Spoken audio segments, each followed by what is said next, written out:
Hi everybody, Jo here again. So you know what that means. Time to grab a brew, get some crafty stuff together, and we're going to have a play. Today my craft desk looks a bit empty because I've not got a finished card to show you, because we're actually going to be doing a candle.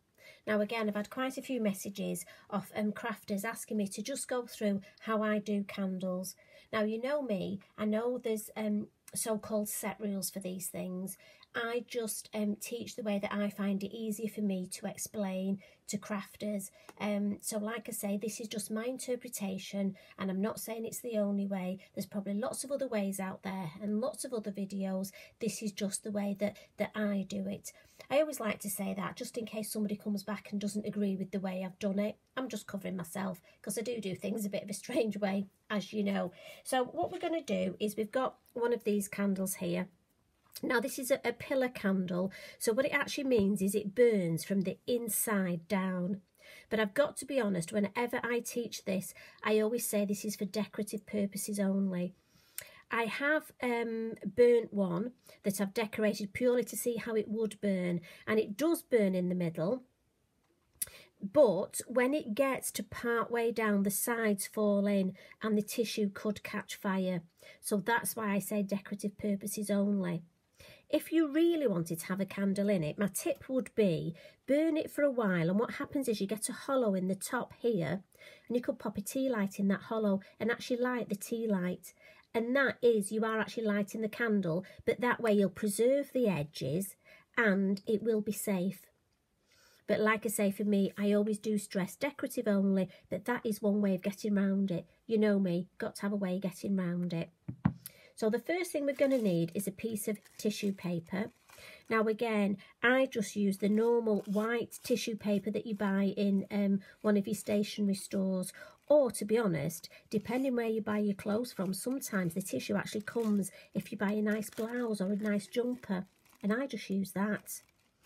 Now, I have been told that you stamp on the shiny side, but I've got to be honest, my tissue doesn't particularly have a shiny side or a dull side, unless my new glasses aren't working. So I've got to be honest, from that point of view, I just literally stamp on one side of it.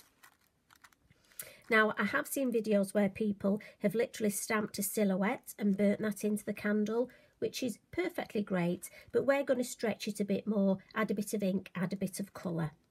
So let's get ahead. Now, my one of the tips would be maybe have a go at stamping your design on copier paper first. So that would give you an idea of where you're going. The next tip would be when you stamp on your tissue, it will go through it. So do make sure you've got copier paper underneath. Don't do it on your best dining table, will you? Otherwise you won't be happy with yourself. Now for the actual stamping, I would recommend a permanent ink. So I'm going to use the VersaFine.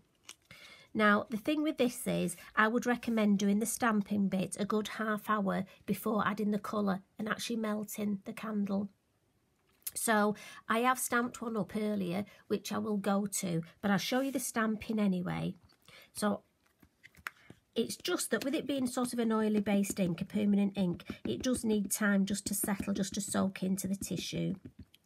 So nice light tapping, and I'm going to come in with this floral wreath. I'm actually doing a similar design to what I've already done on one of the YouTubes on a card. I just thought I like the design so much, do you know what, let's put it on a candle.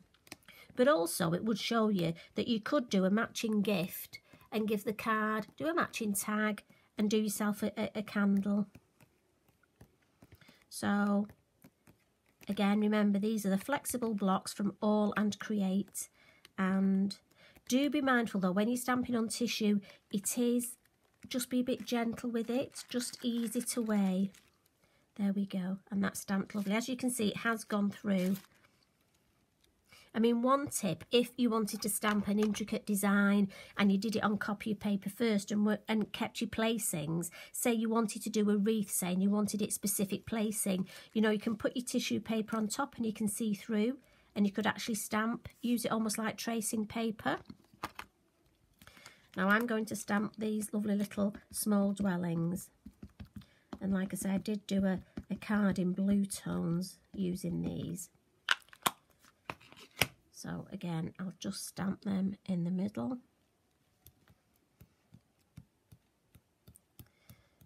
again, no rush, it's a silhouette, so just give it time and a firm press, and then gently ease it up from the tissue. And then what I'm thinking is I'm just going to use a fine liner and come in and join my little houses up there. I just think it looks a little bit better. And obviously this one here is misstamped, so I will just dot a little bit more in there. We're going to add some snow, so nobody will ever know. It'll be fine. We're just going to add a little bit of extra there. Now, what I want to do now is add some stamping around the edge, and I'm going to use, we've got this lovely Christmas word stamp, and I'm just going to use grey for this, and I'm just going to do some stamping off the block. So I don't want to put my stamp on the block because I just want to catch a little bit of, it's just a little bit of background, and these are lovely, this stamp, because it's Christmas words. As I say, I'm doing this quite quickly just to give you the idea, because I have got one I've stamped up ready. So again, it's off the block and I'm almost rolling it because I don't want definite edges, look. I just want this, I'm using a grey. This is, what's it called, Morning Mist, because I just want these lovely Christmas words just sort of a bit in the background. You see, look at that, child is born, prayer, Bethlehem Kings. It's just those odd words I want. I don't want it too specific, too purposeful, just to give us that idea. Now, this bit, like I've said, because we're using a permanent ink, oh my goodness, and as you can see, I'm actually trying to make Christmas cards. So, honestly, my desk is an absolute tip. Basically, the little bit you can see is the only slight bit I've got. Honestly, if you could see the rest, it is just covered. Are yours like this at the minute, or is it just me? I have just got stuff everywhere. But I do need to get these Christmas cards done. I do think this year, more importantly than ever, it's nice to send Christmas cards like we normally do. But I've got some little gifts. There's a couple of people I meet in the morning when I'm walking Eric, my Labrador. And it's just that these people, there's a lovely gentleman I see with his dog, and then there's a lovely lady who walks her 2 children to school. And, you know, I see them every day and we say hello. Then there's another lady and gentleman that walk around the same place where I go. I see them every day, and I'm just making little gifts for them. Just some little bags with chocolate in, and I'm making a little tag and putting it on. I just think this year more than ever, people like that we've said hello to for the last 6 months, you know, your neighbour that maybe you wouldn't normally send a Christmas card or a present to, just make them just that little something. Do you know what? A candle would be perfect. And as long as you put a little note on, or have a little chat with them and say, you know, decorative, or here's a tip of how you can do it, that would be lovely. Anyway, sorry, you know I rabbit on, I must stop. So this, as I say, permanent ink, so we're going to leave that, which is why I wasn't worried. I would have, oh, you know where it hasn't stamped properly, I would have stamped that again. But because I have one, and those in the UK will know, as I say, in the good old Blue Peter fashion, and maybe I'll turn this over so you can see, I've got one here that I stamped earlier, and I've added a little bit of colour. And that's the next bit I want to show you. But like I say, do let this ink dry. It's an oil-based ink, so it would smudge a little bit. So this was done about half an hour ago. So I'm going to add some colour with my pencils. Now I'm actually using my Ink Tense pencils, and they're the water reactive one. But I've got to be honest, I'm not adding water. So any of your colouring pencils will be fine for this. And I've just gone in with sort of a browny red, and then I'm going to come in. Do be mindful, can you notice I'm holding, because tissue's quite fragile, you don't want to make a hole in it. So I'm sort of holding the area around where I'm adding the colour. Again, and I found if I colour on top of my copier paper, it almost has a little bit of give in it. So that's how I would add that colour. So pencils are great for adding colour. The next thing you can use are gel pens. Now, on the windows here, I've added a little bit of the gel pen. So I'll do 2 more, look, just to finish that off. And then on my berries, I've just highlighted, I've just put a couple of almost sparkly dots with a red gel pen. I didn't want to add too much, just to give a bit more interest. And as you can see, I've added here, I've put white Posca on. I'm just adding a little bit of black white with my gel pen. But these ones here, I've added the Posca. But the Posca takes a while to dry. So I can maybe add a tiny, where's my thin Posca, to these two. But I don't want to add much because it will take a while to dry. And then that's what we've got so far. And I do think it's lovely to just add that colour. Now I'm going to add some ink as well. And I'm going to add this on the back. So I'm going to turn it over. And I'm just going to come in with my moon mask. Now let me see, where am I going to put? Yeah, I think around the dwellings, like I did on the card. And I'm just going to come in with an oxide. And this is Faded Jeans. And again, very lightly, I want to be mindful that this is tissue paper. And this is why I did the Posca as well, just to give it time to dry. Otherwise, it would have smudged. So the one I've just put on will probably smudge, but you'll get the idea. Now, we don't need too much of this. I just want to bring out a little bit of a shape. If I turn it over, can you see when it's on the... Maybe if I bring the candle in. Yeah, so we can see a little bit of it there. I think we'll add a little bit more.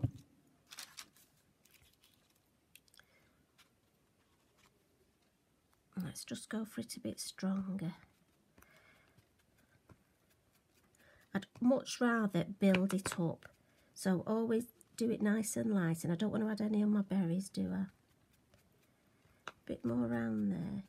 Right, let's have a look at that. Now that looks better on there, doesn't it? Yes, I like that. I like that blue. What I might just do is just add some odd little hints of blue just in the background. And I'm just almost twisting my... I think that'll just, when this is on the candle, I think that blue will just... It's not going to show much, but it will just shine through. Yeah, happy with that. So the next bit is you can cut round this. Oh, I've nowhere to put my stuff. Right, you can cut round this, but I find if I cut, I get quite a solid edge. So for me, I'm going to tear, she says. Now, I just want a random edge at the top here. Now, you can wet this to tear, but I find, as long as I'm just careful, anybody, if you've done any of putting this with Slap It On onto things like mannequins or boxes, you'll know that you always tear the edges because it will almost make it disappear with your Slap It On or your decoupage glue. If you've done decoupage with napkins, napkin art, just a torn edge disappears much easier than a cut edge, a definite line. So if I get rid of that, and as you can see here, these bits are just the extra. This is my main design, but I just didn't want the rest to be bare, if that makes sense. So that's what I'm going with. She said, turn it round the correct way, come on. Let's have the writing the right way. As I say, so that's my design, which I've got to be honest, I think it's quite pretty. And as you know, I love this. So the next bit we need a heat tool. And we also need some wax paper. Now I've got to be honest, I couldn't find wax paper per se, and it was quite expensive when I did find it. So I've gone for, this is brown paper, and again I just got it from my local store. So it depends what it's called. Some places call it wax paper, but here in the UK that seems to have a premium, and this was just brown paper, which was next to the tin foil and the cling film. I assume you use it for baking, but I've got to be honest, I don't do a lot of baking. I must do one day. But anyway, this is what we need. And it's just that we're going to heat this up and melt the wax. And what it will do, it almost protects the wax. Now, just check your candle. If you've got any areas, I mean, this candle's fine. Give it a quick. It's nice to just give it a little bit of a buff with your Inky Binky. Just so it's nice and smooth. And then we're going to lay the tissue on. Now, I must admit, I've done 2 of these for my grandchildren. If you've got alphabet stamps, you can name them. Right, just let me check. Can you see this? Yeah, there we go. So I've done one for Elliot and one for Jensen. I've actually put the names underneath. So that's such a lovely thing to do. Now again, just make sure that the tissue is perfect on there, and then you're going to come in with your brown paper. Now, again, I'm going to place that on top. And for me, I just find it easier to hold it. I'm just checking that that's straight. Sorry to be pedantic, but I think that just moved a little, and I do want it straight and down there. So it's worth just putting it back on again. A piece of brown paper is probably a lot bigger than I need. There we go. Now the next bit is the heat tool. I'm going to heat it up, and I'll try and show you as best I can. What happens is, as you heat it, the top layer of the wax will melt, and that way it almost covers and absorbs the tissue into it, and you will see it will change colour slightly. It's a bit like embossing powder. Once that area melts, move to the next area and just go all the way around. So I'll try and show you as I'm doing it. So I have a 2-speed heat tool, and I'm putting mine on the highest heat. So I'll start here, and I'm hoping you can see that. And can you see?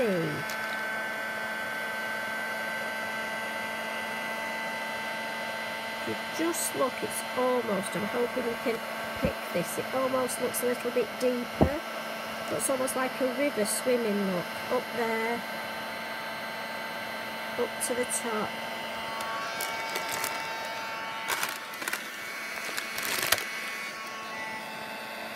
Just obviously moving my hand because I don't want to burn my hand. And come round. Be mindful of trying to show you. And down the edges. Now, what I'm going to do is just lift this up and have a look to see how it's gone. Yeah, so I need some more around this edge. Can you see? Obviously this bit's melted here, but not this bit here. So that needs a little bit more. But it's good for you to see. Lift this edge up. The same thing here. This bit's melted, but not this bit here. So it's the edges I need. So I'm just going to put this flat on my desk and actually finish it this way. So it's much easier for me.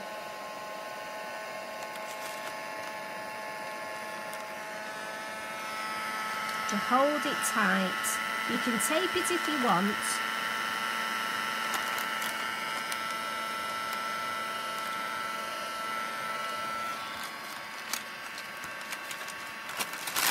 Right, we'll go to the other side.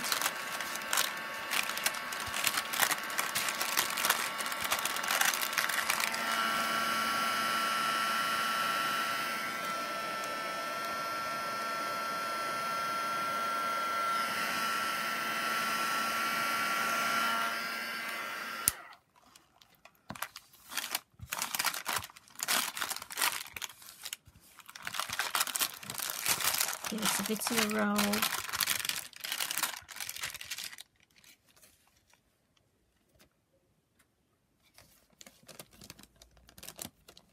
Look how beautiful it is. Now, if there's any little bits, there's a little bit there that I've missed.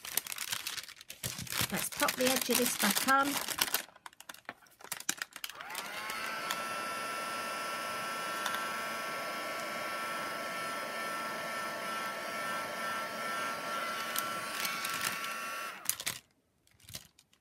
Now what I like to do when it's done is just literally go around the edges very quickly.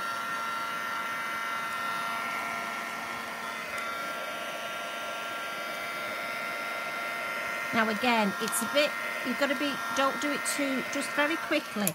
Just, the reason I did that is I just find it helps. I'm just letting it cool a bit. I don't know where to touch it. So what happens is, where you've heated it, obviously it's melted slightly, and I just find if I just go round the edge slightly, it helps. So can you see here, if I bring this closer, can you see there's no definite edge here? The tissue edge finishes somewhere there, but you can't see exactly where. And the same here. So it just adds, look at the top here, you can't see exactly. So just by going around, but ever so gently at the end. But I've got to be honest, I think that is beautiful.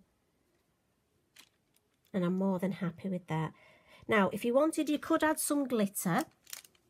I might even put a little bow there. The fact that it's decorative. But I've got to be honest, these are beautiful, beautiful gifts. And I do think Lavinia stamps just go so well. They just look so well with these. And I do love the way the Posca has come through and it does look like snow. So I'm hoping you've enjoyed that. As I say, sorry if it didn't. It's quite difficult actually doing it and showing you how to do it. But that's definitely how I would do it. And as I say, when it's all cooled, they are just beautiful. So remember, you can add a name, you can personalise it, but it is just nice to add this colour. So I'm hoping you've enjoyed that, and I'm going to say bye for now. I'm going to go make another card to match with this candle so I can make a nice gift and a little gift tag. So you take care, everybody. Hope you're feeling well, and I'll see you again as soon as I can. So bye for now.